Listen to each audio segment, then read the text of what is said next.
సాక్షి TV ప్రసారాలను నిలిపివేయడం చట్టరీత్యా నేరం. సాక్షి టీవీ ప్రసారాల కోసం మీ స్థానిక కేబుల్ ఆపరేటర్ని వెంటనే సంప్రదించండి. డిటిహెచ్లో, ఇంటర్నెట్లో కూడా సాక్షి టీవీ ప్రసారాలను వీక్షించవచ్చు. తెలంగాణలో రాజకీయ పార్టీల నేతల వ్యాఖ్యలు పరిశీలిస్తే రాజకీయాలలో బ్లాక్మెయిలింగ్ కీలకంగా మారినట్టు తెలుస్తోంది. కాలేజీ యాజమాన్యాలు ప్రభుత్వాన్ని బ్లాక్మెయిల్ చేస్తున్నాయన్నారు సీఎం రేవంత్. సీఎం వ్యాఖ్యల్ని బీఆర్ఎస్ సీనియర్ నేత మాజీ మంత్రి హరీష్ రావు ఖండించారు. రేవంత్ రెడ్డి పెద్ద బ్లాక్మెయిలర్ అని ఆరోపించారు. సమాచార హక్కు చట్టాన్ని అడ్డం పెట్టుకుని పారిశ్రామికవేత్తలను, రియల్ ఎస్టేట్ వ్యాపారులను రేవంత్ బెదిరించేవారని ఆరోపించారు. తాజాగా తెలంగాణలోని తాజా రాజకీయాలపై సీనియర్ జర్నలిస్ట్ కొమ్మినేని శ్రీనివాసరావు విశ్లేషణ చూద్దాం. తెలంగాణలో ఎవరిని బ్లాక్మెయిల్ చేస్తున్నారో అర్థం కావడం లేదు. రాష్ట్రంలో ఆయా నేతలు చేసుకున్న వ్యాఖ్యలను పరిశీలిస్తే బ్లాక్మెయిలింగ్ అన్నది రాజకీయాల్లో ఎంత కీలకంగా మారిందో అర్థమవుతుంది. తెలంగాణలో కళాశాలలు ప్రభుత్వాన్ని బ్లాక్మెయిల్ చేస్తున్నాయని ముఖ్యమంత్రి రేవంత్ రెడ్డి వ్యాఖ్యానించారు.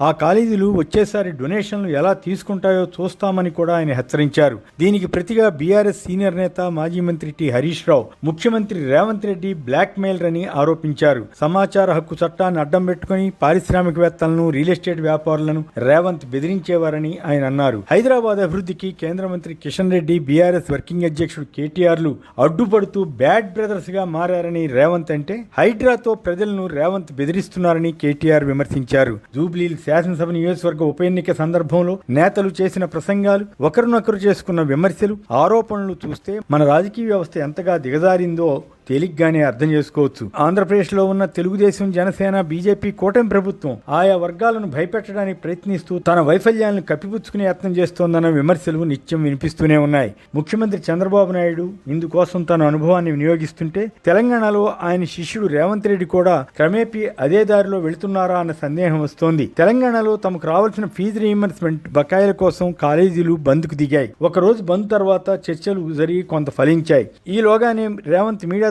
మాట్లాడుతూ ఆ కాలేజీల వారిపై తీవ్ర వ్యాఖ్యలు చేశారు. విడతల వారీగా బకాయిలు చెల్లిస్తామని చెప్పినా వినకుండా కాలేజీలు బంద్ చేసి బ్లాక్మెయిల్ చేస్తారా అని ఆయన ప్రశ్నించారు. రాజకీయ పార్టీలు అండగా చూసుకుని ఇష్టానుసారంగా వ్యవహరిస్తే చూస్తూ ఊరుకోనని ఆయన స్పష్టం చేశారు. జూబ్లీ హిల్స్ ఉప ఎన్నిక జరుగుతుంటే కాంగ్రెస్కు నష్టపరిచేలా ఈ కాలేజీల యాజమాన్యాలు వ్యవహరిస్తున్నాయన్న అభిప్రాయం సీఎంకు కలిగి ఉండవచ్చు. అందుకే ఆయన అంత ఆగ్రహం వ్యక్తం చేసినట్లు అనిపిస్తుంది. అయితే అదే సమయంలో ప్రభుత్వం వైపు ఉన్న లోపాలను కూడా సరిచేసుకుంటామని చెప్పి ఉండాల్సింది. ఈ క్రమంలో ఆయన చెప్పిన విషయాలు అందరినీ ఆశ్చర్యపరిచాయి. ప్రభుత్వాలు ఇంత అధ్వానంగా పనిచేస్తున్నాయా అన్న భావన కలిగించాయి. విద్య సేవ మాత్రమేనని, వ్యాపారంలా చేస్తే సహించేది లేదని రేవంత్ అన్నారు. మీరు వ్యాపార తెలివితేటలు చూపిస్తే చట్ట ప్రకారంగా ముందుకు వెళ్తామని కూడా ఆయన అన్నారు. భవనాలు, ల్యాబ్లు, ఫ్యాకల్టీ, విద్యార్థులు ఉన్నారో లేరో చూడడానికి విజిలెన్స్ అధికారులు వస్తారంటే ఎందుకు అంత ఉలిక్కి పడుతున్నారని రేవంత్ ప్రశ్నించారు. విద్యార్థుల నుంచి డొనేషన్లు ఎంత మొత్తం వసూలు చేస్తారో తమకు తెలుసునని, వచ్చేసారి డొనేషన్లు ఎలా వసూలు చేస్తారోనని రేవంత్ అన్నారు. ఈ మాటలు వింటే ముఖ్యమంత్రి కాలేజీలను బెదిరిస్తున్నారన్న భావన కలగదా? కాలేజీ యాజమాన్యాలపై ఆయన ఆరోపణలు చేసిన తీరులో ప్రభుత్వ బలహీనతలు కూడా బయటపడ్డాయి. కాలేజీలు భవనాలు లేకుండా నడుపుతుంటే, ల్యాబులు లేకుండా సరైన బోధన అధ్యాపకులు లేకుండా నిర్వహిస్తుంటే ప్రభుత్వం చూస్తూ ఊరుకుంటోందని ఆయన చెప్పకనే చెప్పారు కదా.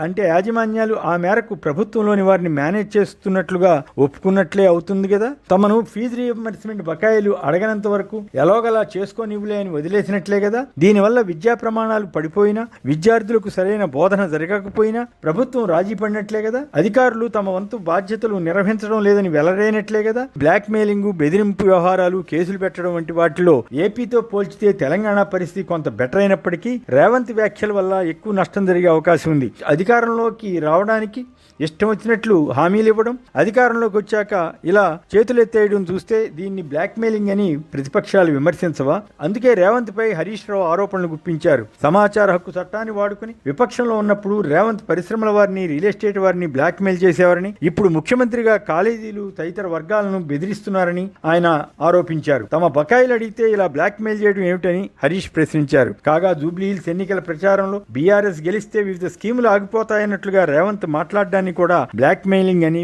బీఆర్ఎస్ ప్రచారం చేసింది. రేవంత్ కూడా ఇలా ప్రసంగం చేసి ఉండాల్సింది కాదేమో. గతంలో నంద్యాల ఉప ఎన్నిక జరిగితే ఆనాడు కూడా విభజిత ఏపీకి సీఎంగా ఉన్న చంద్రబాబు తను వేసిన రోడ్లను వాడుకుంటూ తనకెందుకు ఓటు వేయరని, తను ఇచ్చిన ఇల్లు తను ఇచ్చిన బాత్రూమ్ ఉపయోగించుకుంటున్నారని, కనుక తన పార్టీకే ఓటు వేయాలని ప్రజలను హెచ్చరించిన ఘట్టాన్ని కొందరు గుర్తు చేస్తున్నారు. కాగా హైడ్రా పేరుతో ప్రజలను భయపెడుతున్నారని కేటీఆర్ ఆరోపిస్తే, హైడ్రా ద్వారా ప్రజలకు మేలు చేస్తుంటే అబద్ధాలు ప్రచారం చేస్తున్నారని, వారే బ్లాక్ మెయిలింగ్ చేస్తున్నారని రేవంత్ మండిపడ్డారు. ఏదేమైనా రాజకీయ పార్టీలు అధికారం కోసం ఎన్నికలకు ముందు ఒక రకంగాను ఆ తర్వాత మరో రకంగాను వ్యవహరించడం మామూలైపోయింది. ఈ పరిస్థితి ఇప్పటికిప్పుడు మారుతుందా అన్నది సందేహమే. సాక్షి టీవీ ప్రసారాలను నిలిపివేయటం చట్టరీత్యా నేరం. సాక్షి టీవీ ప్రసారాల కోసం మీ స్థానిక కేబుల్ ఆపరేటర్ను వెంటనే సంప్రదించండి. DTH లో ఇంటర్నెట్లో కూడా సాక్షి టీవీ ప్రసారాలను వీక్షించవచ్చు.